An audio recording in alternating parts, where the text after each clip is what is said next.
আসসালামু আলাইকুম ওয়া রাহমাতুল্লাহি ওয়া বারাকাতু। আজকে আমরা দোয়া মাসুরা ইয়াদ করব। ঈদের ছুটি শেষ, এখন আবার আমাদের পড়াশোনার মধ্যে মনোযোগ দিতে হবে।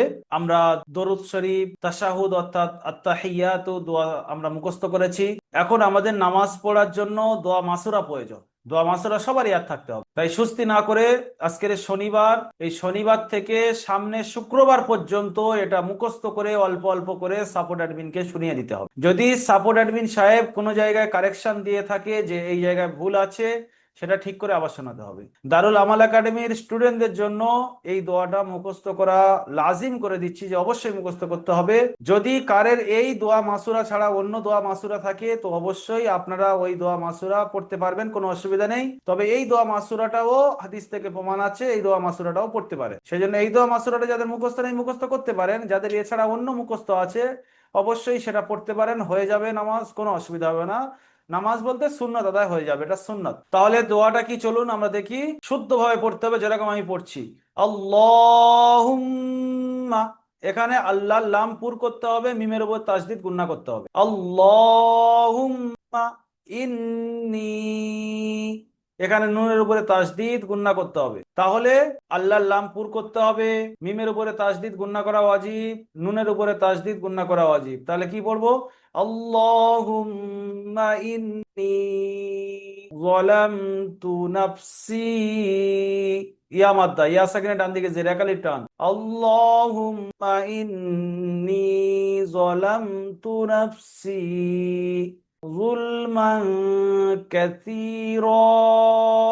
এখানে দেখুন মিমের উপরে দুজাবর তানবিন আছে, তারপরে এসছে কাফ, তাহলে ইকফা জুলমান, ইকফা একালিফ গুণনা করতে হবে। আর এখানে যদি আমি থামতে চাই দুজাবার আছে, একালিফ পরিমাণ টান দিয়ে থামতে হবে। জুলমান কাসীরা।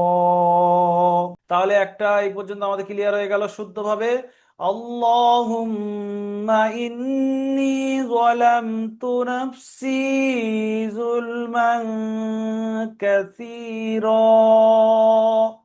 এই পর্যন্ত আমরা শুদ্ধভাবে প্রথমে একদিনে মুখস্থ করব, বেশি মুখস্থ করতে হবে না, একদিনে এইটুকু মুখস্থ করেন, দ্বিতীয় দিন আবার একটু মুখস্থ করেন। ওয়ালা ইয়াগফিরুয যুনুবা ইল্লা আনতা, এই পর্যন্ত একদিনে মুখস্থ করেন। তাহলে কি হলো? ওয়ালা, লাম আলিফ জবর লা, আলিফ মাদ্দা এক আলিফ টান দিতে হবে। ইয়াগফিরুয যুনুবা ইল্লা আনতা, এখানে ইল্লা একালিফ টান, এখানে আনতা নুন সাকিনের পরে তা এসছে ইকফা একালিফ গুন্না, ইকফা গুন্না।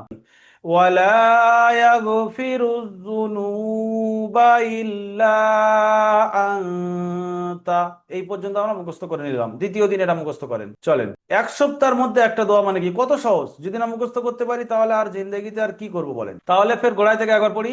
আল্লাহুম্মা ইন্নী যালামতু নাফসি যুলমান কাসীরা ওয়ালা ইয়াগফিরুয যুনুবা ইল্লা আনতা। চলেন, দুদিনে হয়ে গেল। তৃতীয় দিন, ফাগফির লি মাগফিরাতাম মিন ইনদিক ওয়ারহামনি। তৃতীয় দিনে ফাগফির লি মাগফিরাতাম মিন ইনদিক ওয়ারহামনি, এই পর্যন্ত তৃতীয় দিনে মুখস্থ করেন। চতুর্থ দিনে মুখস্থ করেন ইন্নাকা আনতাল গফুর রহিম। 4 দিনে এটা মুখস্থ হয়ে গেলে পঞ্চম দিনে আপনি শোনান, কোনো কারেকশন এলে সেটাও সঠিক করে ষষ্ঠ দিনে শুনিয়ে দেন। ব্যাস, এক সপ্তাহে একটা দোয়া পুরো মুখস্থ। তাহলে একবার শুরু থেকে শেষ পর্যন্ত ফের ভালো করে পড়িয়ে দিচ্ছি, পুরো দোয়াটা দেখে নেন।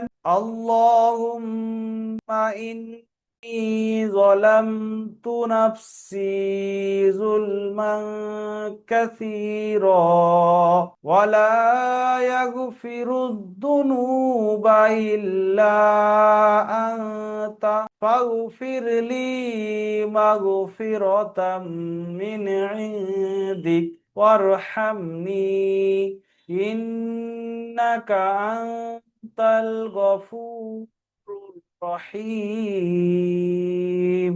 ইনশাআল্লাহ আপনারা চেষ্টা করবেন এক সপ্তাহের মধ্যে এই শনিবার থেকে সামনে শুক্রবার রাত 11টা পর্যন্ত এর মধ্যে পুরো দোয়াটা আপনি অল্প অল্প করে মুখস্থ করে শোনান, পুরো মুখস্থ করে শোনান, কেটে কেটে শোনান, যেগুলো ভুল কারেকশন আসবে ঠিক করে নেন। এইভাবে পুরো দোয়াটা মুখস্থ করে নেবেন। দেখুন, দোয়া মুখস্থ ছাড়া আপনার জিন্দগিতে সুন্নতের উপরে আমল আসবে না। সুন্নতের উপরে আমল করতে গেলে আপনার জিন্দগিতে কিছু দোয়া মুখস্থ করতে হবে। সেই দোয়া হলো এই যেগুলো আমরা আপনাদেরকে ছোট্ট ছোট্ট করে সপ্তাহে একটা দোয়া মুখস্থ করিয়ে যাচ্ছি। আপনারা অবশ্যই চেষ্টা করবেন এই সমস্ত দোয়াগুলো মুখস্থ করার। কেউ সুস্তি করবেন না। একবার এক সপ্তাহ ছেড়ে গেলে সামনের সপ্তাহে আবার নতুন দোয়া দেয়া হবে, তখন কি করবেন? অনেক ভাই আমাদেরকে মেসেজ করেন, ভাই আমাদের দোয়া শুনুন, আমরা শোনাবো, কিন্তু তারা দারুল আমাল একাডেমি স্টুডেন্ট না হওয়ার কারণে তাদেরকে আমরা শুনতে পারি না। আপনারা স্টুডেন্ট, তাই আপনাদের এই সুযোগটা দেওয়া হয়েছে। আপনারা এটা যদি মিস করেন তাহলে অনেক কিছু আপনি ছেড়ে দিচ্ছেন। সেই জন্য করে অবশ্যই এই দোয়াটা মুখস্থ করে শোনাবেন। আমরা এই জন্য চাপ দিচ্ছি যে প্রতিটা মানুষ কোরআন শিখে যেহেতু কবরে যাচ্ছে, যেরকম সেরকম যেন সুন্নতের উপরে আমল করে কবরে যেতে পারে। সেই জন্য মাসনুন দোয়ার ক্লাস নেওয়া হচ্ছে, মাসনুন দোয়া সুন্নতের ভান্ডারের ক্লাস নেওয়া হচ্ছে, সুন্নতকে আপনাদের জানানো হচ্ছে, সুন্নতের দোয়াগুলো মুখস্থ করানো হচ্ছে। আপনারা অবশ্যই অ্যাক্টিভ ভাবে থাকুন, মুখস্থ করুন, কেউ মিস করবেন না। ভালো থাকুন। আসসালামু আলাইকুম ওয়া রাহমাতুল্লাহি ওয়া বারাকাতুহু।